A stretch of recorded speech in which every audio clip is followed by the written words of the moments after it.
Good evening, everyone, and thank you for joining us this evening. My name is Susan Richards, and I am excited to welcome you to the 2021 Northwest Ohio Jewish Book Festival, brought to you by the generous support and funding of the Jewish Federation and Foundation of Greater Toledo. We would also like to thank the 2021 Jewish Book Festival Committee, Cindy Bramson, Lindy Folkerth, Judy Fox, Lois Levinson, Andy Richards, Susan Richards, Lauren Sachs, Judy Weinberg, and our fearless leader, Hallie Freed. Tonight, Toledo Blade food editor and features writer Mary Bilyeu will be interviewing Merelyn Chalmers and Lisa Goldberg about their book, Now for Something Sweet. Please type questions into the Q&A at any time. Questions will be asked and answered at the end of the presentation. For those who receive desserts tonight, you will be sampling flourless brownies, apple pie cake, butterscotch pudding with caramel sauce, and 23-minute meringues. We hope you enjoy these delicious treats. Our interviewer, Mary Bilyeu, has been food editor and features writer at the Toledo Blade since February 2014 and was voted Best Print Journalist in the Toledo City Paper's annual Best of Toledo Awards in 2018. Previously, she was a contributor to the food section of the Ann Arbor News, annarbor.com, and food editor for the monthly Washtenaw Jewish News. She has taught classes in the Lifelong Learning Program at Lourdes University and is a member of the Jewish Federation of Greater Toledo Program Committee. Mary has been a great friend and participant in Jewish community activities, especially when food is involved. In addition to making friends while noshing her way through life, Mary is a proud, crazy cat lady who lives with a horde that includes a blind kitten named Schmutz. Well, I have the honor tonight of introducing you to the two authors who are here with us all the way from Australia. Merelyn Chalmers and Lisa Goldberg are two of the four authors of a wonderful cookbook titled Now for Something Sweet. In 2006, these women from Sydney formed a sisterhood called the Monday Morning Cooking Club. They wanted to collect recipes and stories from the best cooks that they could find in Sydney's Jewish community. After writing their first book, they traveled throughout Australia to find other heirloom masterpieces, as well as to explore and preserve recipes from Jewish kitchens around the world. Their shared mission is to preserve recipes from past generations for us and from our generation for the future. Their trademark is to not just print recipes, but to tell the heartwarming and poignant stories that accompany them. This is the fourth cookbook from the Monday Morning Cooking Club, and we are extremely excited to have these two authors here with us tonight. So, without further delay, I'd like to turn the program over to Mary, who will be interviewing Merelyn and Lisa.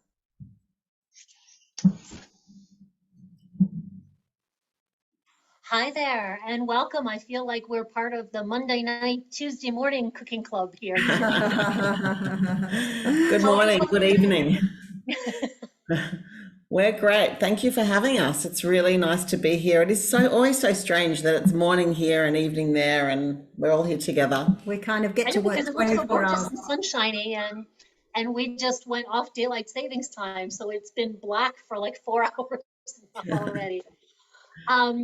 So I'm so thrilled. This is the most gorgeous book. I received it and I was flipping through it, and I'm in awe of this effort, because none of you started out as food writers or chefs or anything like that. So can you tell us a little bit more? Judy gave us a brief teaser.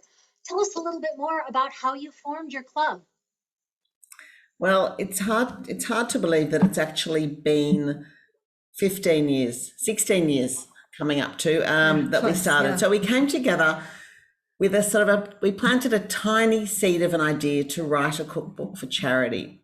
We all loved cooking, we're all home cooks, but we wanted to create something that would reflect our Jewish community in Sydney. You know, we're food obsessed, I think, like pretty much every Jewish community in the world. We wanted to reflect that in a book, and we wanted to write a book for charity. And we wanted it to be a book, not just any book. We wanted a book that could sit in any bookstore in the world next to the cookbook of any chef of the world. So yeah, easy, right? In those days, 15 years ago, we had Borders in Australia, which I don't even know if it exists anymore in America, but we don't have it anymore. So we used to sit around the table and say, we just want our books to be on the bookshelf at Borders. That was the aim. I lived in Ann Arbor, where Borders started for 35 years, and I tell you that would have been like the biggest honor to see Absolutely. your books Exactly on their it. shelf.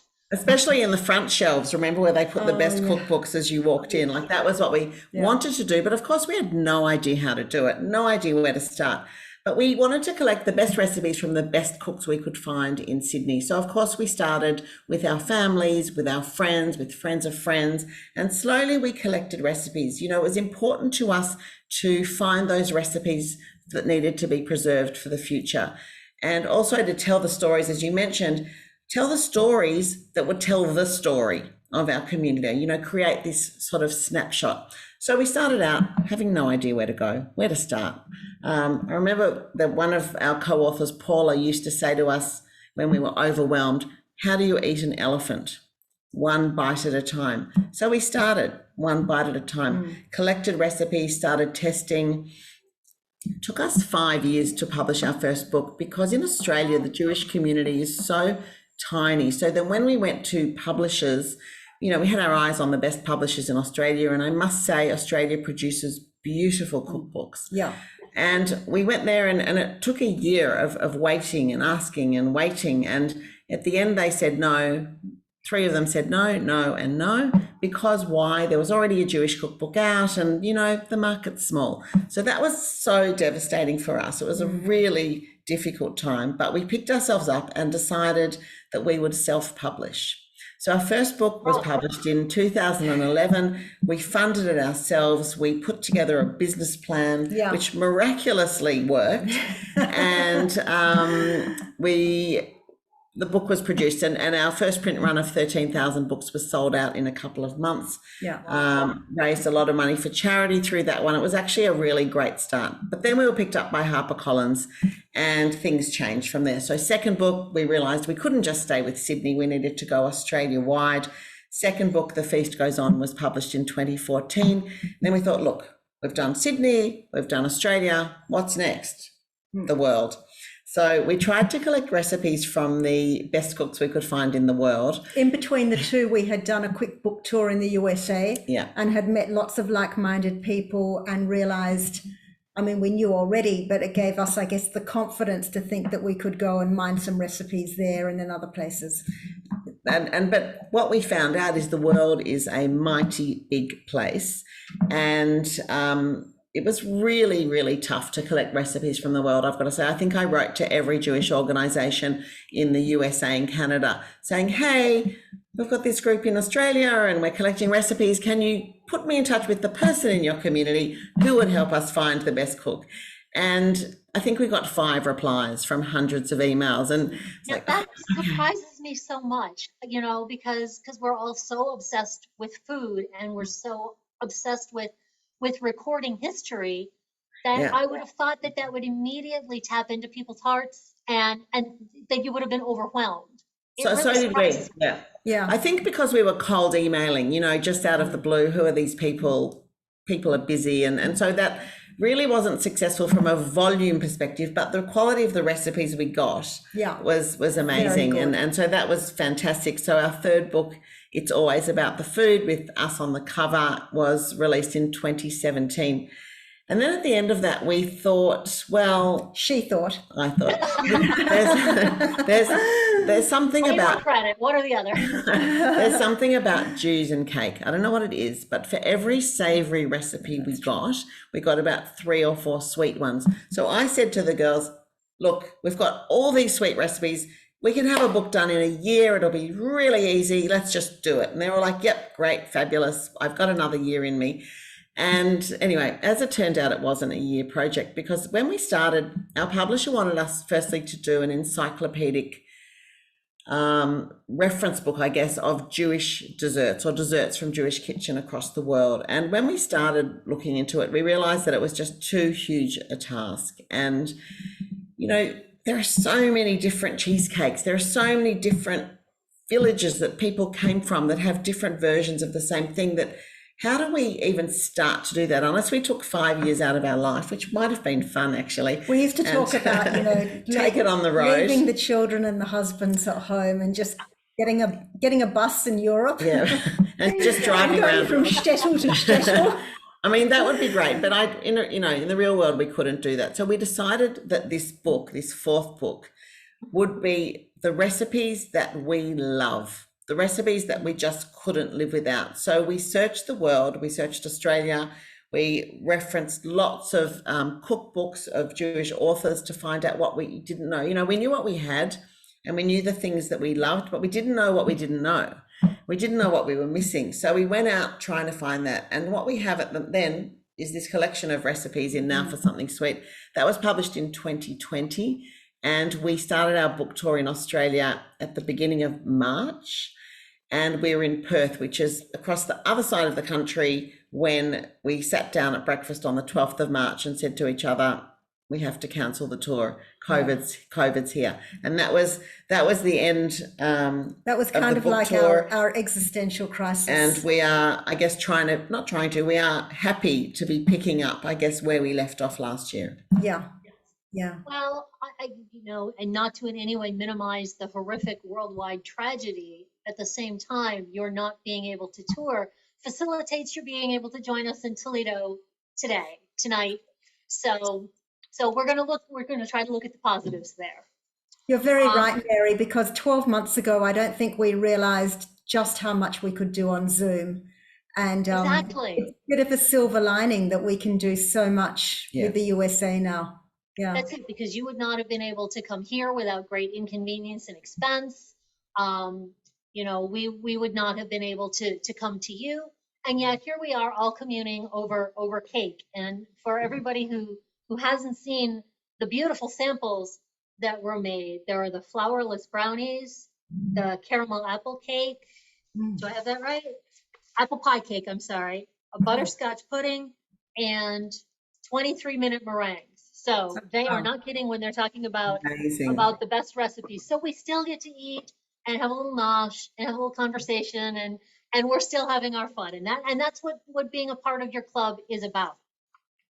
Now you mentioned having gone around the world, and when I look at a book that is 300 some pages, and you say that you had so much trouble getting recipes,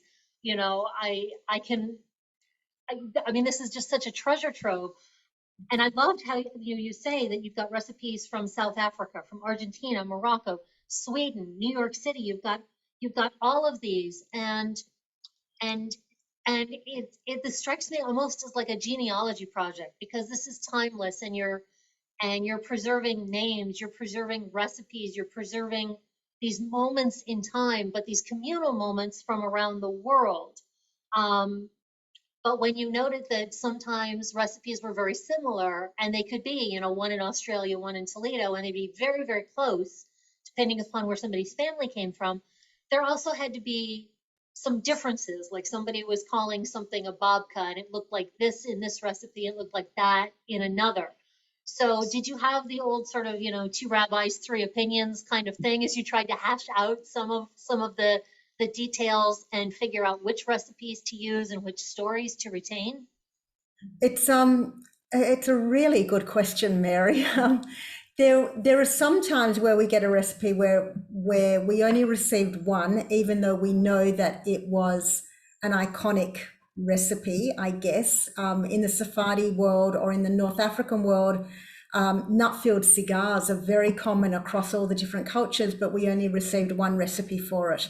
So that, and the recipe worked and we loved it, so it went in the book. But there are other times where we've just figured out that virtually every single community has an apple cake, Yes. and At least one. At least one. That's right. one. That's right. I mean, if you're my mother, you have 5 or 6, and you make a different apple cake each week. So that came down to occasionally having a bake-off. So we did a bake-off for plum cakes, a plum cake, a apple cake, bon vivant, which many people in America don't know, but it is a well-known Hungarian cake well-known in Sydney, but a Hungarian cake. And then we would do it like a blind tasting. We would all bring something along. We wouldn't say who the cook was, who gave us the recipe. We numbered them. I think we might have a photo somewhere of one of them, of the plum cake. And then we'd taste them all. And then we would rate it on the tasting. And then, of course, there are moments where the story is so powerful, and we become incredibly emotionally invested in the stories, and therefore the people who gave us the stories. So the recipe has to be delicious. It has to be so yummy. But things like cheesecakes, they're a really good example of, people who, like we celebrate Shavuot and we all make lots of cheesecakes, and we know there are different sorts of cheesecakes, but do we know really there are so many different sorts of cheesecakes? Whether it has got a biscuit crust or a graham cracker crust or a pastry crust or no crust at all, or whether it's made with farm cheese or ricotta cheese or cream cheese. Does it have sour cream or not? Does it have a lattice pastry on the top, or does it have a twisted rim? Like, there's all sorts of different things. Has it got polenta? We've got a polenta cheesecake. We've got a baked New York cheesecake with a sponge crust. Like, there's just so many different cheesecakes. It is extraordinary. Is a cheese blintz a cheesecake? No. Now, where I could ask something There's like a that. debate. Yeah, exactly. In one of our meetings, I could ask a question like that, and Lisa says it's not, but we could possibly debate it for the next hour. Yeah. Yeah, and people out there who are saying, "Oh, you poor things, having to taste so many cakes." I just want to flag that when you have to taste 8 plum cakes in a morning, by the end of it, we're all sitting there like in a sugar coma, it's so overwhelming. There's a photo of me. I was looking through my photos the other night, like going like this. From that moment of the plum cakes, it's just too much. And then you have to have a break and start again next week with the 3 you might have chosen out of the 8. And then we narrow it down. Yeah. Well, as somebody who has judged everything from brisket to pie to, truly, I have lost count of the different things, pizza that I have judged. You're right. Everybody is like, "Oh my gosh, you get to go eat plum cake," and it is fabulous. You agree, it is fabulous. But then the responsibility of trying to decide what are you going to add to this canon, this cookbook, because you have to sort of taste the rim. Does the rim dry out while the center is set? Does the center get a little gooey? Do the plums leak a little bit? And there are all these nuances that you have to try to determine. And this one has the great texture and that one has the great flavor. So when I think of you having done that for so many different recipes, and I sort of say this facetiously sometimes when I go to eat somewhere and I say, this is professional responsibility. But it really is a professional responsibility because you want to include the best one. Yeah. Like you say, the recipes have to be wonderful, but even as wonderful as the recipes were, and I mean, they are just so extraordinary, and they do capture this moment in time, whether it's somebody's family from Hungary or wherever, and their memories and their experiences and how they happened to, for example, come to Australia. The stories are, I think, my favorite part. I feel as though we're part of your club tonight, this morning, but I feel like you've introduced us like at a party. You've handed us a little tray of treats and then sent us off to meet all your friends. That was the best part. That's so nice, Mary. And I've got to say that actually the hardest thing in 15 years actually is writing the no letters to people, because whether you take our book or not, you see that's terrible. it. We're all it's like terrible. this, like constantly, because that is that person's treasured recipe or their favorite taste from their grandmother or their mother, and they think it's, you know, it's like in our first book we didn't put in chicken soup, because how can we say what's the best chicken soup, you know, like everyone's mother's chicken soup's the best. Writing the no letters was seriously difficult, and we really, because you're rejecting not just their recipe, not just this piece of paper, but you're rejecting them and their family and their history, or at least that's how they interpret it. That's right. And we really felt that pain, and we did that we took that responsibility very seriously. And we tried to explain that it's not that it wasn't a good recipe or that we didn't like it, but there are so many reasons why a recipe makes it into a book when you've only got 115 recipes to choose. We can't have a 500 recipe book. So some have to go, and it's really, and I see people now, if they're from Sydney, you know, walking in the park, and I can see they're looking at me, and I just look at them. Yeah. And like, seriously, a couple of times people have come up to us in the supermarket, you know, because the Jewish people tend to live relatively close to each other, and they say, "What? I like my grandmother's cake." I'm like, oh my God. Your community sounds like ours. We like to think that we are small but mighty. Oh, yes. We've had food and art festivals, and with COVID, Hallie and Federation have been extraordinary in doing these drive-through events. In fact, in today's mail, I got the postcard for the Hanukkah hoedown, where they're going to give you little tchotchkes and treats for Hanukkah, keeping everybody invested and close despite all these distances. Correct. So again, I feel like our community is part of your community, and vice versa, that we're going to be small but mighty together. Yes, very much. You had mentioned when you were talking about how you got together that the really crucial thing, you would think that it would have been the friendship, or it would have been the food, and all of that was important, but you had mentioned that the charity, the tzedakah, was the really critical part of your mission. And as I looked through the book, you've got organizations, you know, you dedicated to alleviating hunger, to education, to fighting cancer, to children's health, to supporting people with disabilities and their families. I imagine, just like trying to sort through recipes and pick the ones to include, how in the world, with so much need and such generous hearts, how did you determine which organizations you support? Do you want me to do it? Because it's really complicated, and my answer will probably sound a bit like gobbledygook. That's all right. It's really complicated because every cause is worthy. Mm-hmm. So there are times where a group would come to us and say, "We're running a stall and we would like to sell your books." And we would facilitate that, and they would keep the profit. So that is one way of it becoming quite an easy decision. And there are other times where we had, as a not-for-profit, we had a business decision to make, and we had to give away our profit, and then we would make a decision, and we would have a round-the-table brainstorm between us about which causes resonated and worked in with us. Clearly, we're all Jewish, we're all mothers, we're all women. So there were some causes that fitted very easily with our value system. So it's a very organic model, if that makes sense. Yeah. And when we started out, I mean, our original mission was to write a cookbook for charity, but over the years, it hasn't become the reason for what we do. It's become the icing on the cake, because the reason for doing what we do is to collect recipes and tell the stories of our community. And the charity side of it is just a bonus at the end of it. And the last group we gave a substantial donation to last financial year was this incredible group in Sydney called Too Good, as in TWO. And they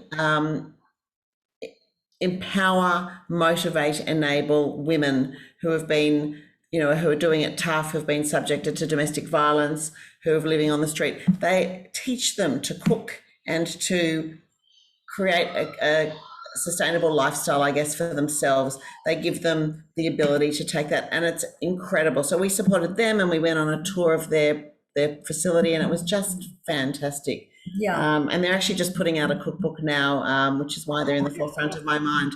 Which we've given a recipe to them for the cookbook, and hopefully they'll raise more money. So there are always things that come up that we latch onto when we've got money to give away.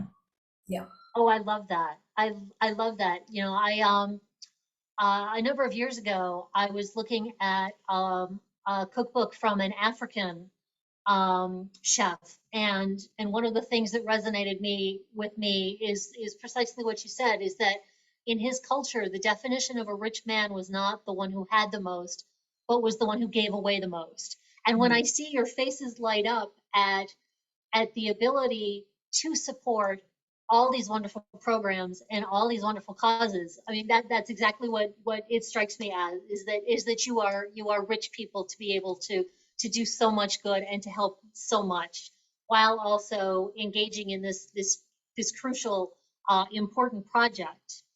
I just want to tell you one story, if I may, Mary, if I cut in. Absolutely. Lisa doesn't know that I'm just going to cut in with this because I had a thought, and it's appeared.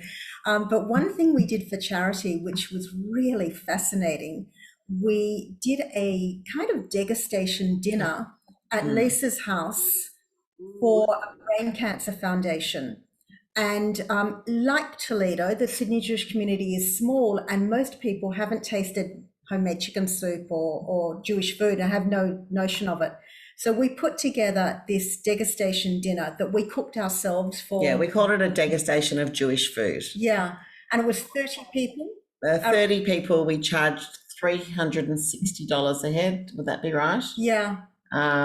Yeah. No, we charged more than that. We charged a lot. I can't remember. 1,000 a head? No, yeah, maybe 1,000. No, sorry, I'm going to take that back. We charged $1,800 a head for this dinner. We raised $40,000 in the night, and we served them a little chicken soup and matzo ball, followed by there was a little challah roll with my family's egg and onion dip, and then we did little pots of cholent. You know those Le Creuset, Le Creuset, the brand? Oh yes, little beautiful. tiny, those little tiny pots. They've got do the a tiny miniature ones. French oven. We did little cholents in those. Like, can you imagine? It was just so great. Anyway, it was actually one of the really sort of moments of 15 years, because we could raise so much on one night. I mean, we slaved over it for 3 weeks, but it was one night. That's right. How would you have even determined the menu when you've got a group that isn't familiar with your food, and you have this one evening to be representative? I think it was quite easy. I think there are, if you want to create a menu that's just Jewish food, which we could debate, of course, for hours, what is and what isn't Jewish food, that was sort of quite easy. And I think we just probably took us a 3-hour debate-filled meeting to get there. But then once we were there, we were all really happy with the menu, and it was absolutely, I would love to do it again. We should do it again. It's a real highlight. Oh, that sounds just so extraordinary. That just sounds so amazing. It's interesting then, that you talk about this group that is not Jewish and is not familiar with the food, because one of the things I found really striking in the book is that, of course, is it a Jewish cookbook if there's no babka, if there's no challah? You've got to have these. But you also have an Easter bread, a Russian Easter bread. You have a dark fruit cake, as I'm a food editor who's looking ahead to the Christmas recipes on my pages. That's one of the standouts. How did you happen to come about having these non-Jewish recipes in your Jewish cookbook? It's actually quite funny when I think back about this. We were just talking about it the other day. When we published our first book, we have in it a recipe from my late mother-in-law, and it was a bûche de Noël, which is a chocolate log that's served at Christmas, right? A Christmas log, and it's beautiful chocolate flourless sponge that's rolled with whipped cream and vanilla, and it's just wonderful. And we were too scared, I remember this so well, too scared to call it a bûche de Noël in our first book, because, it's a Christian thing and it's a Jewish book, and is it weird, and what do people think, and it's not Jewish enough. Anyway, so we called it a bûche de chocolat. We changed the name, and it was a chocolate all the way through. But as we've progressed and as we've got more confidence and as we've grown up a bit over the years, we now see it as an important thing to include the Russian Easter cake or the dark fruit cake, which is, of course, a Christmas cake, because it represents a few things. Firstly, it represents Australia, and Australia is an incredible melting pot. I mean, let's just start with the Jewish community of Australia, because that itself has so many different people from so many different countries. It's extraordinary. But then the wider community in Australia, it's a nation of immigrants, and everyone brings with them their food, and everything's all just tells the story of Australia. So we thought it was really important. And just one thing, I mean, as nervous as we were to have things that were, Christian, I guess, in the book, we must have debated for 2 years whether we should put the word Jewish on the front cover. Really? Yes. And why would there have been a debate about that? 2 years. We debated for 8 years. Because our books aren't full of Jewish food, and we didn't want to be pigeonholed as a Jewish cookbook. We want everyone to buy our book, In fact, Nafka, I want everyone to go home and cook food that Jewish people cook in their kitchens, to break down whatever preconceived ideas people have of the Jewish community. So we didn't want to be in the Jewish part of the bookshop. We just wanted to be under our name alphabetically. And so that was a really big deal. And I often say it's not a Jewish cookbook, it's food that Jewish people cook. Now, see, I like that. That's a very important distinction. Yes. But we have ended. I grew up in New York City, so and there's an old saying that if you grow up in New York, you're sort of Jewish by default. So because you're eating the bagels and you're eating the babka and you're eating things like this. So you're right. I mean, it's universal food, and I think that's what's really lovely is that you didn't set this delineation. It can only be things that Jewish people eat. It can only be foods that are traditionally Jewish, because you are inclusive. Like you say, moving from Sydney to Australia to the world, and that world is not all Jewish, but you recognized important recipes and important histories and important connections. But we have interestingly ended up in most bookshops in the Jewish section. We tried. Yeah. And I noticed the other day It doesn't say anything about that on the cover of this book, I see. I did notice the other day on Amazon Australia that we are number 1 in the kosher books. And actually our books are like number 1, 3, 6 and 12 in the kosher books in Australia. And it's funny that they have put us there. It's interesting. Yeah. Well, I can see though on the list, because once you get one of these, you want the others. So as soon as one hits a bestseller, you're just gonna keep, ringing up there. I have so many things to ask, and I have so little time. Let me see what else I would like.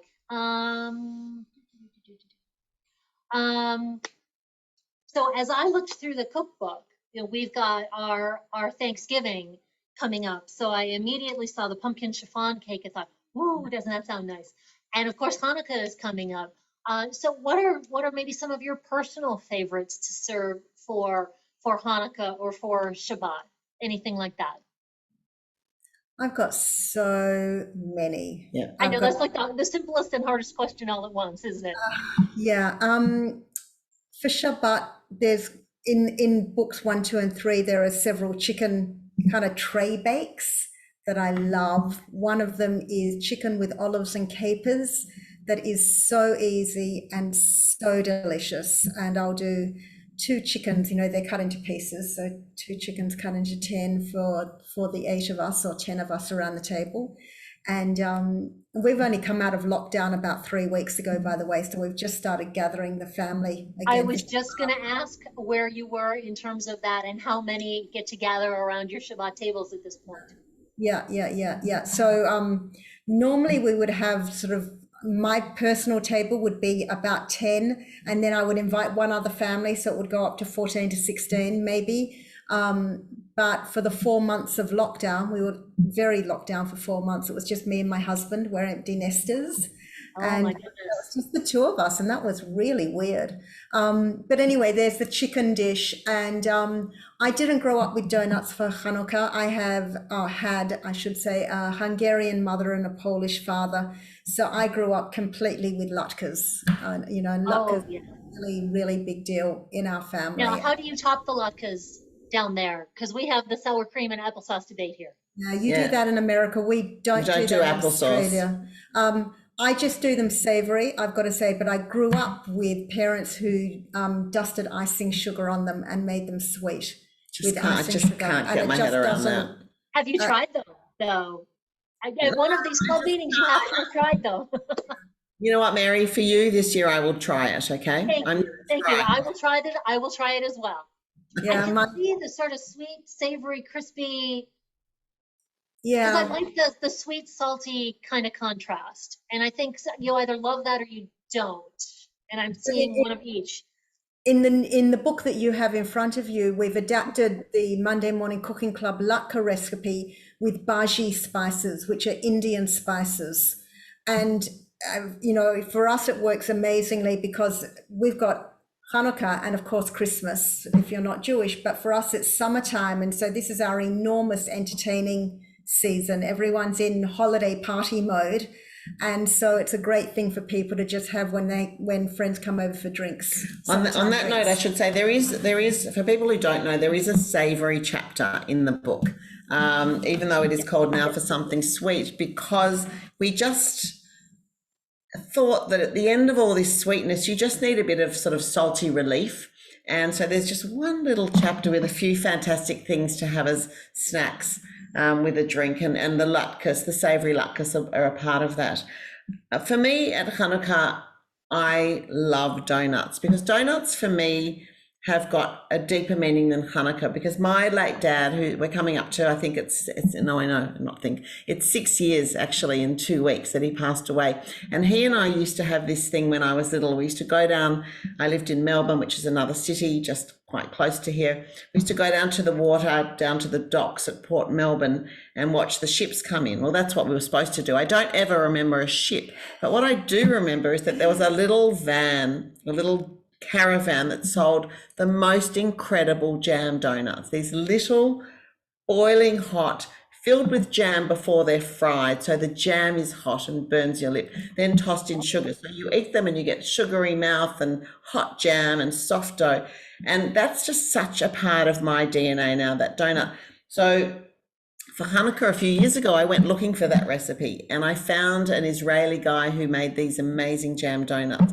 And that's the recipe that we've got in here. It's exactly my memory. And so that's what I'm going to be making for Hanukkah. So not only can I enjoy something that's traditional, but I can remember my dad at the same time. And it just makes me so happy to do that. Yeah.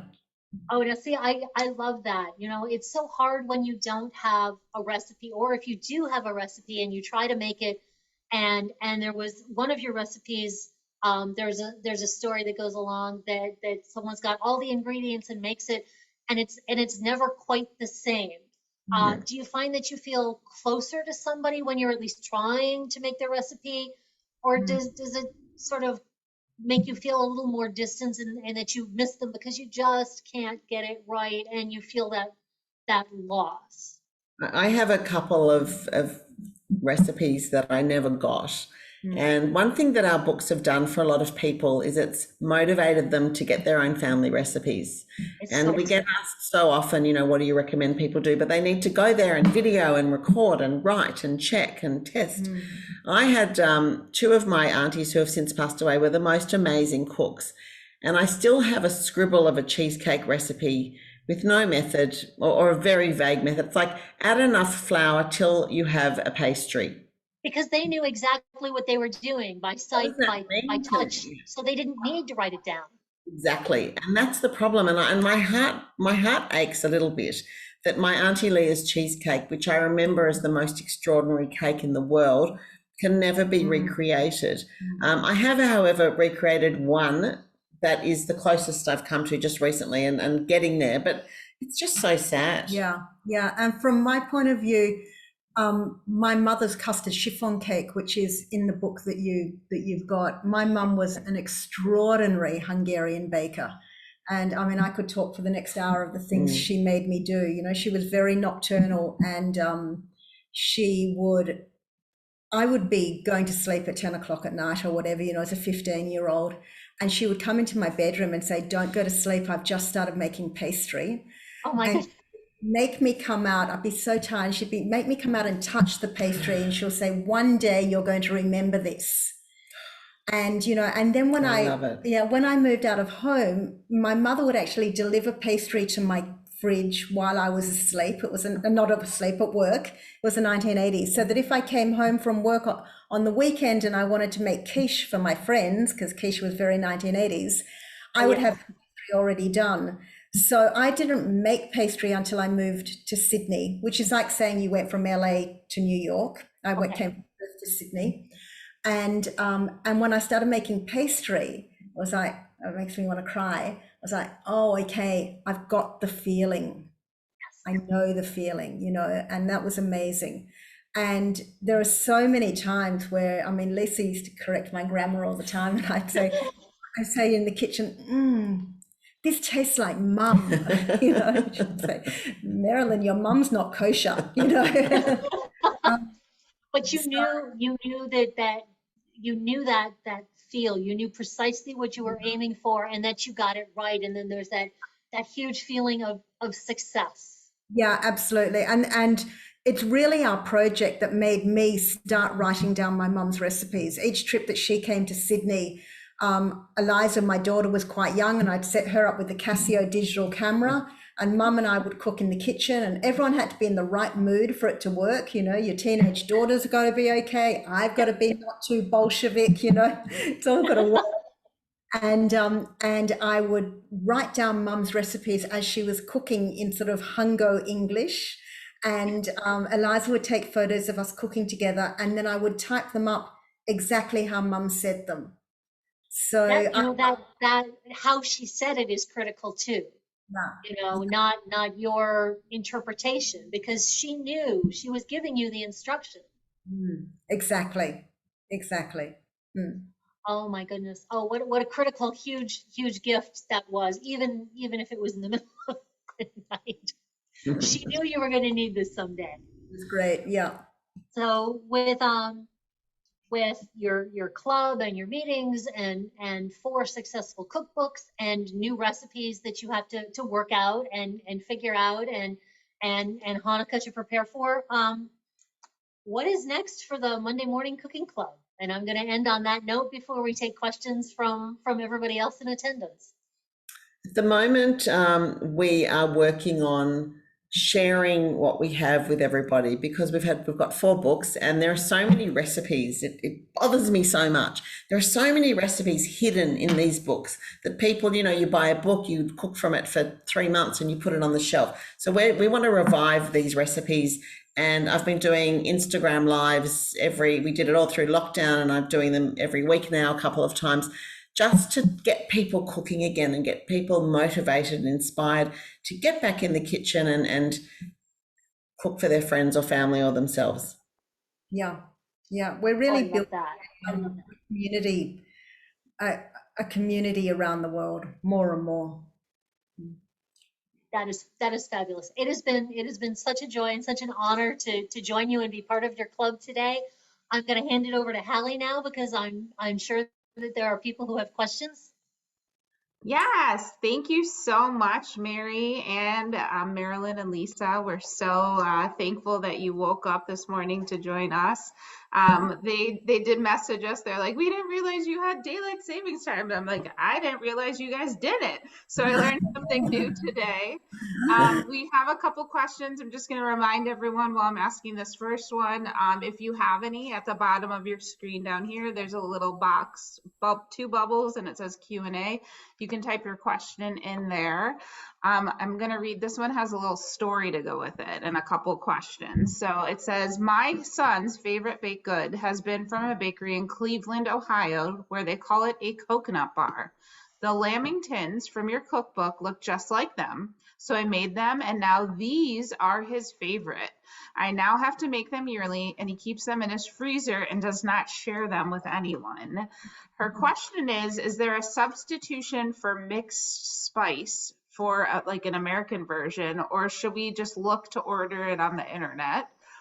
And if so, is there a specific brand that you like? So I'll ask that, and then I'll ask the next question after that. I'm so happy to hear about the lamingtons. That warms my heart. I agree. It's really wonderful. Okay, mixed spice. So mixed spice is just a mixture of spices. And I think you have something called pumpkin spice, or I think that would be equivalent. It's really a mix of your favorite warming cooking spices. You could use cinnamon, nutmeg, cardamom, Allspice, like all of those warming spices. Any combination of them would be fine. You don't need to buy it from, a special one, just whatever spice mix your store has. I think pumpkin spice nails. Pumpkin spice would be fantastic. And I think next time I make it, I might try and find some pumpkin spice and see if it tastes different. Sounds delicious. I'm going to have to try that one. Okay, so she also said that she loves watching your lockdown videos, Lisa. She said they're fabulous. And she's curious as to what kind of tea you're drinking during your videos. Well, I'm mostly drinking, exactly like this. It's terrible, I know, and don't judge me, people. Leave the tea bag in, I fill it up, and I drink a half and I fill it up again with hot water, and I do that for about 6 hours, and I drink either Nerida Organics or Twinings Peppermint, and that's it. Very simple person. Nerida is an Australian brand. Oh, is it? Yeah, okay. I won't find it there. So Twinings, I love peppermint. Peppermint's my favorite too. I love that. I feel like this is going to be hard for you guys to answer, but somebody said, what is your favorite dessert? Oh my goodness, how long is a piece of string? Let me think.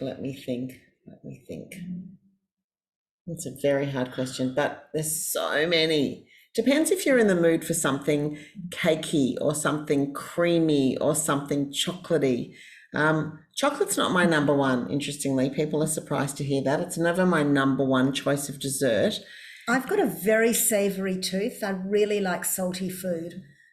And therefore, I'm drawn to things that are cheesy, cheesecake, cheese, or panna cotta, or things that have yogurt in them, sour cream. So I, in terms of home cooking, I'm not talking about necessarily going to a restaurant. I'd probably head towards, But we've also got, in one of the books, we've got this chocolate mousse made with olive oil.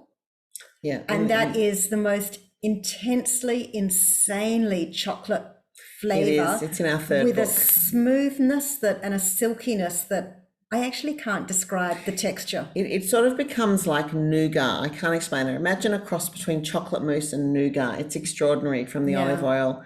But I think the one that, if you ask me what I'm craving right now, because we're heading into summer and entertaining, even though it's sort of it's actually fantastic. We have a sour cream and fig pavlova in the new book. And a pavlova is something that you'll see at every Australian barbecue from now till March, okay? Everyone has a pav.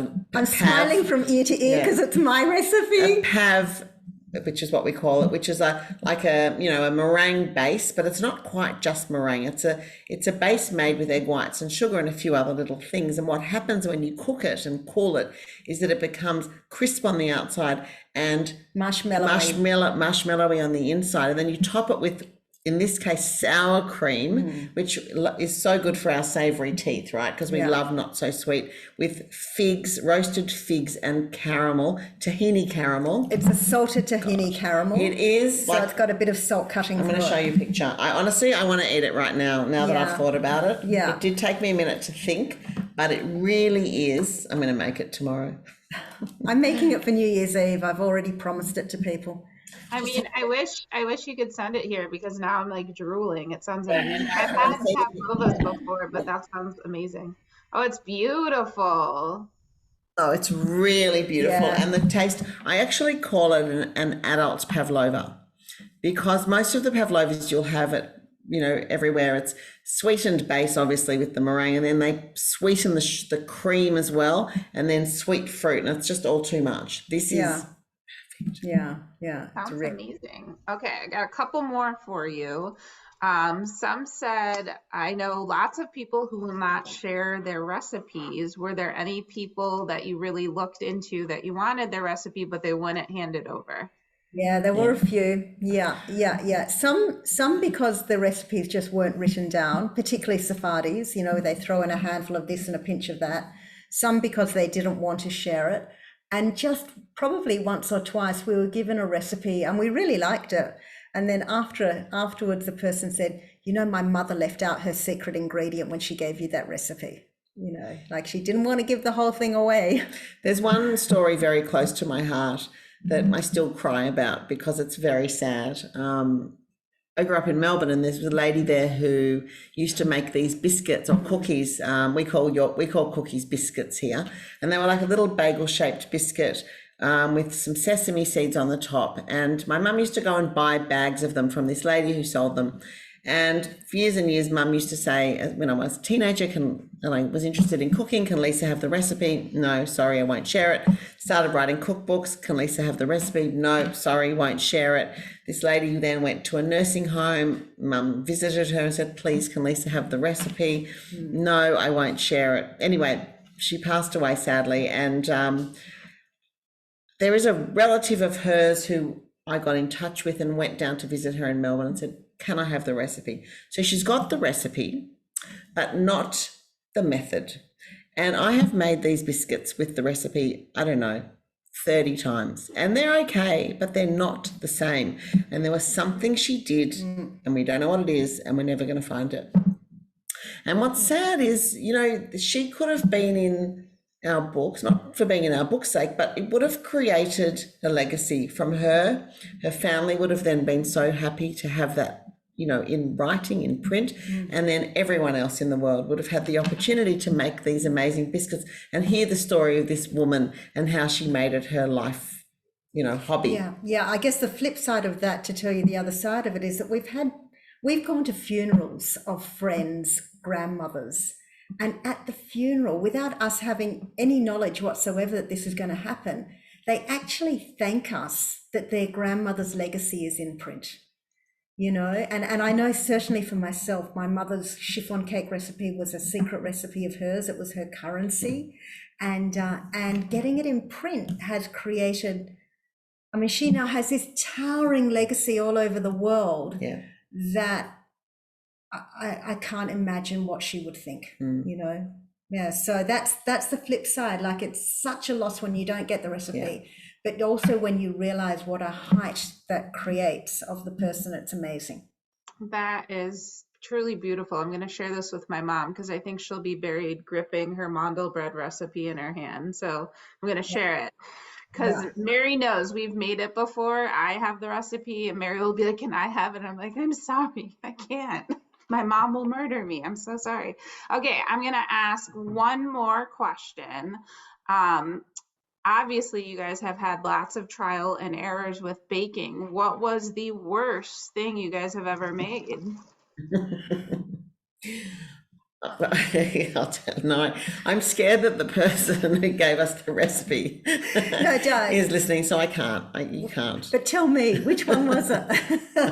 No, I won't tell you a recipe, but I'll tell you a really funny experience we had. So my mum was the chiffon cake queen, and that mantle, she's probably passed me the baton, and out of the group, I'm the chiffon cake queen. I think I could proclaim. Definitely. So after our first book came out, we were doing cooking classes, gaining experience all over Sydney, going to different wheatso groups, etc. And we went to someone's house, and she had a beautiful kitchen. She was a very good cook. Sorry for laughing. She's already laughing. She's already laughing. One of the funniest moments. I made the chiffon cake. I can tell you, she had an AEG brand new oven, and I could see. I asked her, is the oven hot or not hot? She said, no, it's really good. It's a great oven. And I could see that at about 45, 50 minutes instead of an hour, the cake looked cooked.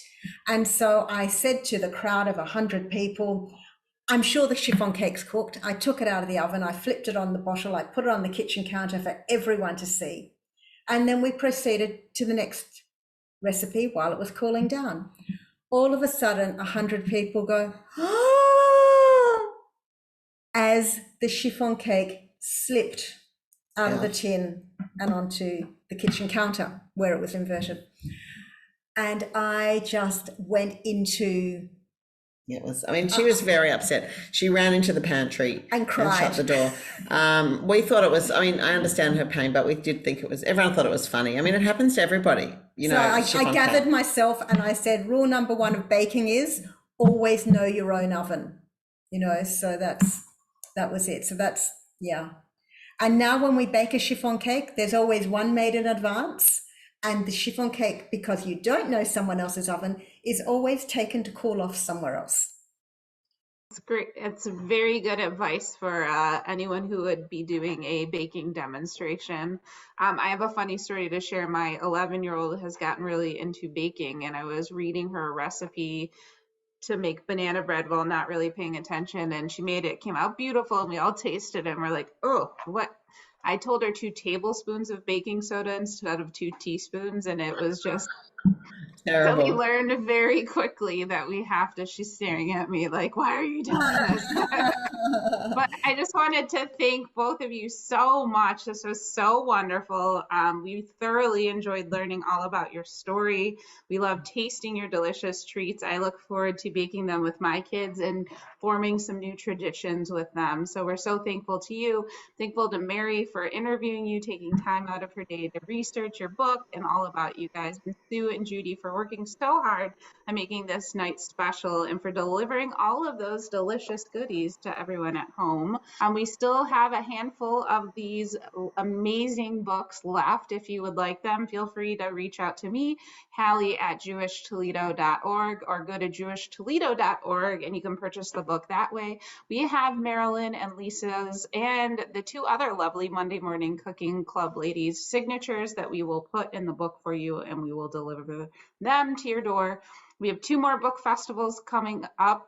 Tomorrow will be the last Mona Lisa with author Jonathan Santlofer. There's still time to sign up for the Zoom tomorrow night at 7.